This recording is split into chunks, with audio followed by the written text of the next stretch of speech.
క్రీస్తునాథుని యందు ప్రియమైన సహోదరి సహోదరులారా, నాటి సువార్త పట్టణంలో యెరూషలేము దేవాలయం గురించి ఒక తీవ్రమైన సంఘటనను ధ్యానించబోతూ ఉన్నాము. ప్రజలు దేవాలయ అందాన్ని చూసి ఆనందిస్తూ ఉన్నారు, ఎంతో సంతోషిస్తూ ఉన్నారు.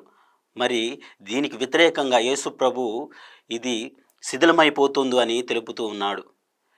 ఈ యొక్క దేవాలయం యూదులకు గర్వకారణం. మరి గర్వకారణం అయినప్పటికీ కూడా రాతి మీద రాయ నిలవదని యేసు ప్రభు చెబుతూ ఉన్నాడు. మరి ఈ మాటలు చెప్పగానే ఈ యొక్క ప్రజల్లో భయాందోళన మొదలయ్యింది.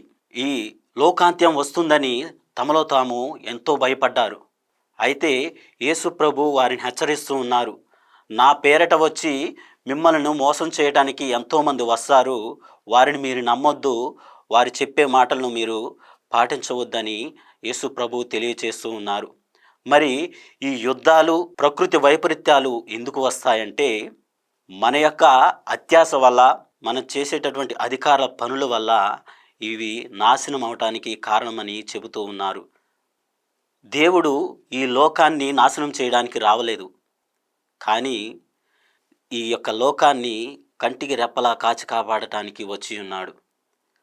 రైతు పొలంలో విత్తిన విత్తనాన్ని ఏ విధంగా అయితే సురక్షితంగా చూసుకుంటాడో, మనల్ని సృష్టించినటువంటి దేవుడు మనల్ని ఇంకెంత మంచిగా చూసుకుంటాడు, ఇంకెంత మంచిగా మనల్ని ప్రేమిస్తాడు, ఇంకెంత మంచిగా మనల్ని రక్షిస్తాడు అని మనకు తెలియచేస్తూ ఉన్నాడు. ప్రియ సహోదరులారా, అదేవిధంగా యేసు ప్రభువుని అనుసరించేవారు అవమానాలకు గురవుతారు.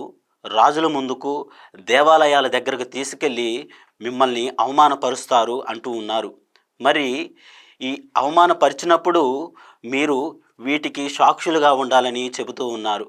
ఆదిమ సంఘంలో ఎంతోమంది తమ యొక్క ప్రాణాలను పణంగా పెట్టి విశ్వాసంలో ఎదిగి ఉన్నారు. మరి వారి యొక్క ఆదర్శాన్ని మనం తీసుకొని వారి యొక్క అడుగుజాడల్లో మనం నడవాలి.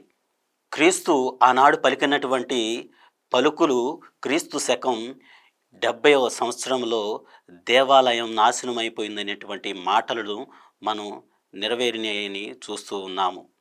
ఎందుకంటే యేసు ప్రభు చెప్పినటువంటి సందేశం స్పష్టంగా ఉంది. నేను ఈ లోకానికి వచ్చింది మిమ్మల్ని నాశనం చేయటానికి కాదు, మిమ్మల్ని ప్రేమించడానికి, మిమ్మల్ని రక్షించడానికి, మిమ్మల్ని నా యొక్క బిడ్డలుగా స్వీకరించడానికి, నా యొక్క రాజ్యంలో మిమ్మల్ని చేర్చుకోవడానికి అని మనకు తెలియచేస్తూ ఉన్నారు. కాబట్టి మన యొక్క విశ్వాసం ఏ విధంగా ఉందని మనం ఒకసారి ఆత్మ పరిశీలన చేసుకొని దేవునికి అవిధేయులుగా జీవిస్తూ మనం ప్రతిరోజు ప్రార్థన చేసుకుంటూ ఆ దేవాది దేవుణ్ణి నిండైన వరములు మనకు దయచేయమని ఆ భగవంతుణ్ణి మనం ప్రార్థించాలి, వేడుకోవాలి. ఆమేన్.